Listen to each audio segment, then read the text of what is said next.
Merhaba arkadaşlar. Bugün sizlere genel itibariyle sigara sarma makinenin tanıtımını gerçekleştireceğiz.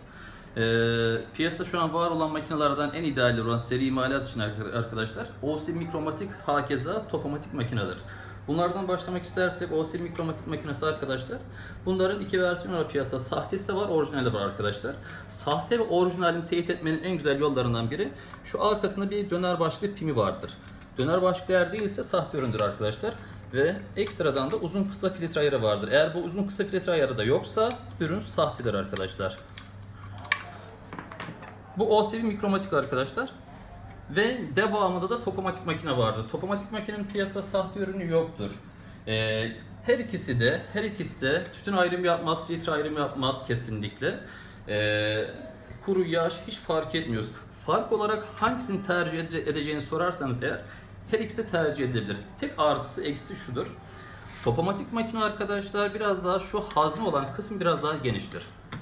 Hali biraz daha tütünü fazla harcar. Bunun tütün haznesi biraz daha dardır. Az harcar. Fark olarak 2005 tütünü sadece biraz daha zorlu bir tütün olduğundan dolayı bu makinede çok zorluk çekmiyor. Eğer 2005 tütünü sarım yapmıyorsanız arkadaşlar tercih edilmesi gereken makine OC Mikromatik'tir. Çünkü tütünü az harcar.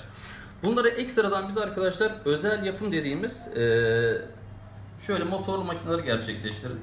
Bu motorlu makinelerde arkadaşlar gördüğünüz gibi adaptörü sıfır vaziyette orijinal makineye takılmış hali sizlere gelmiş olacaktır. Bunlar tek düğmeli. Bunun örneğini motorlusunu Topomatiğinde beyaz olan makinede göstermemi isterseniz arkadaşlar çalışma şekli çelik olanda da aynı şekildedir. Tek basımlık kafi gelecektir. Tekrardan OCB'ye gelelim. Arkadaşlar bunlara biz ekstradan da şöyle bir sigortalayı gerçekleştirdik.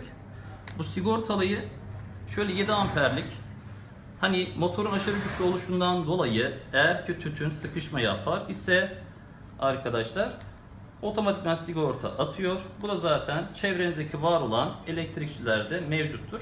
Zaten bir anormallik yaşarsanız iletişime geçebilirsiniz. Bu da aynı şekilde tek düğmelik, tek basımlıktır. Topomatik makinede gördüğünüz gibi aynı şekilde hiçbir fark yoktur. Sigortalı tek basmanız zaten burada çalışmış halini görmüş oldunuz. Arkadaşlar bu ürünle alakalı da yerimiz, ofisimiz burası. Hani göstermek istersek, hatta ustamız da bugün geldi makine yapan. Şöyle gösterebiliriz, ofisimiz burası.